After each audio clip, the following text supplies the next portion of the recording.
Hello and welcome to the Book Show on Diversity TV. I'm Ava Colapi, a writer of fiction, nonfiction, and poetry. My Facebook and website are Ava Colapi Books. And today I'm going to talk to you about a book called West with the Night by Beryl Markham. It is a true-to-life adventure story. It is about an aviatrix from the first half of the 20th century where, on the whole, people were a lot gutsier, a lot more willing to take chances, and didn't sit around and complain about the woes of their personal problems. They just got out and did stuff. They took charge. This book is a true story. It's based on her logbooks as a pilot. Then she'd take them and write off of them and tell you the whole story about it. But she also tells you a little bit about her childhood growing up in colonial Africa. And obviously, colonialism has that negative side, but for her, it was this adventure, and she grew up partly being looked after by these different Africans, and definitely had a view of them that they were part of the group, and she didn't act as if they were, she doesn't write as if she ever thought that they were less than her. So she becomes a well-respected bush pilot in Eastern Africa in and around what is now Kenya. One of the reasons I like this so much is it is an adventure that is about taking charge in your life, and despite barriers to her being able to do that in that time. In a way, without trying to be, this is a feminist book, but the kind of feminism that I like, where we're not going on and on about theory. She's instead just taking charge and she's living it. So honestly, I've never read the books about feminist theory. I'm not saying there's anything wrong with them. If it weren't for the feminist movement of the 60s, the 70s, before then and after then, a lot of us would not have rights. We wouldn't have voting rights, for example, as a female. So I'm not criticizing it. I'm just saying I haven't particularly read them. And I've been too busy just living my life. For example, in my 20s, especially 23 to 25, I was in a lot of writers' workshops. And I got a lot of use out of them, a lot of critical feedback that was very useful to me. And they can be very good as long as you filter out those negative people that want to cut you down for their own negative reasons.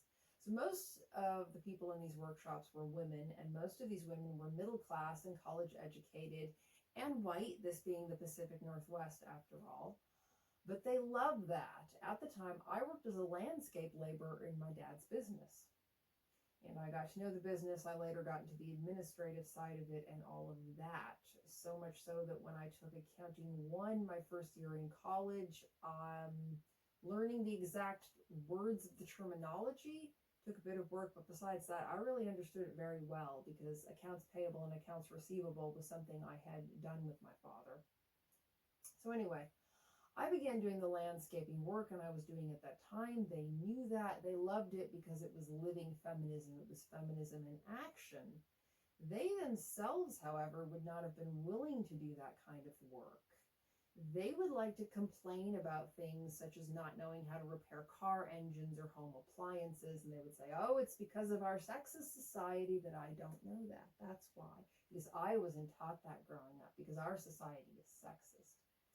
Well, there was really nothing stopping them from taking an automotive class. Different places do them, certainly around Oregon, and they are run by women for women at the community colleges, or there are classes by, I believe, the AAA Automotive Club.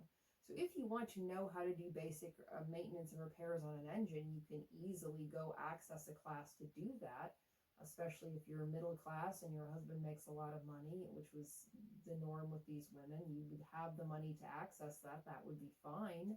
If you don't want to, you don't have to, but there's no reason to sit around and complain that society is why you have not learned to do this. They have classes that are run by women where you won't be made to feel stupid, you won't feel the teacher is too aggressive, or whatever your concern might be. So I used to help my dad sometimes with the constant repairs on this Ford F-150 he inherited. And what I found is that I don't actually like working on vehicles. That's fine. I don't have to work on them as much as I can. I don't work on them. I still know how to do basic things like check my oil, really basic stuff. And if someone, a boyfriend or a friend of mine, is working on a vehicle, I will be right there and provide any assistance if it is wanted and or needed, because I don't think people owe me fixing any of my stuff for me. But I don't particularly want to work on them myself. But unlike them, I'm not saying I'm some victim of society and it's sexist society's fault. I've tried it, I don't like it. There's no reason to be going around saying I'm a victim of society. You're mostly a victim of what you choose to be a victim of, and if you choose to identify as a victim. And meanwhile, I was just living feminism. So that is something that I really like about this book. She could have complained about the limitations in her time. Instead, she just took charge and she did these things. So she also did all that without hating men. Men were her buddies. The other pilots were men. She didn't have a problem with men.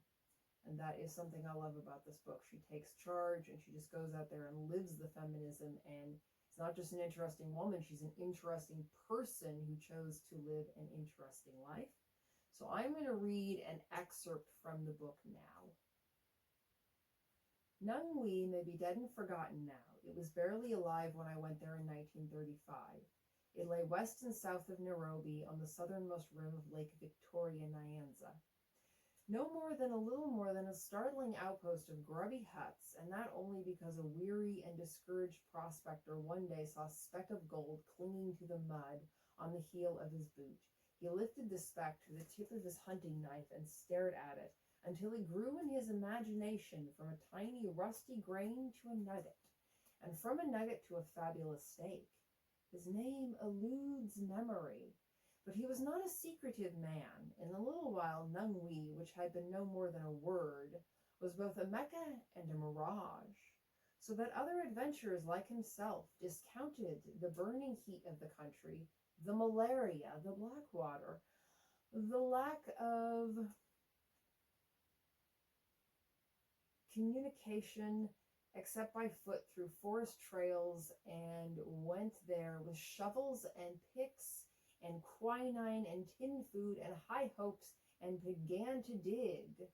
I never knew what their digging got them. I had been working out of Nairobi as a freelance pilot with the Mutaiga Country Club as my headquarters.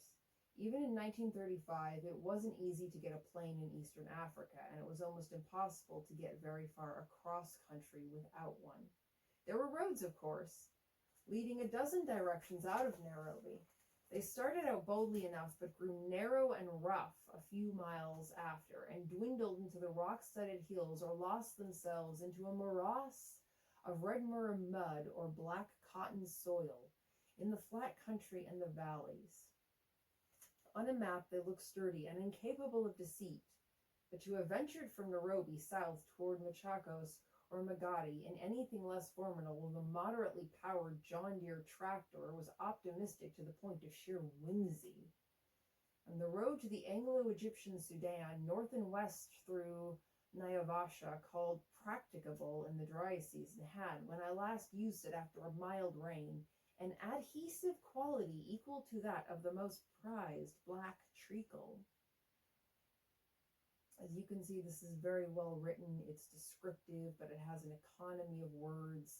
And she goes on to describe a daring rescue that she performs. So she rescues this guy she knows out of the area, and she's grown up in this wild Eastern Africa environment. She also describes some of her other flights. It's a very exciting read, especially because it's a true story. This is an excellent adventure and very well written, so I highly recommend it. And like I said, it is the kind of feminism that I like, where the person just lives it and doesn't try to make an argument out of it. The proof is the argument. It reminds me of one of my mother's most favorite quotes of all time, which was, "Success needs no excuse." So the first time I heard it, I didn't quite understand it because I was quite young. And she said, it's like this. If you're a successful person, you don't need to make an excuse. If you don't have that success, people are always making up excuses why it didn't happen.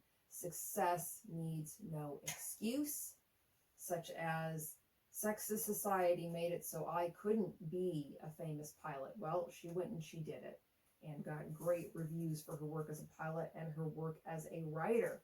So that is my recommendation for you today. Thank you for watching the book show on Diversity TV. You know we appreciate you. Interact as much as you can. Leave us any comments, any feedback. We are happy to keep any kind of conversation and discussion going. Thank you for watching and have a safe and wonderful day.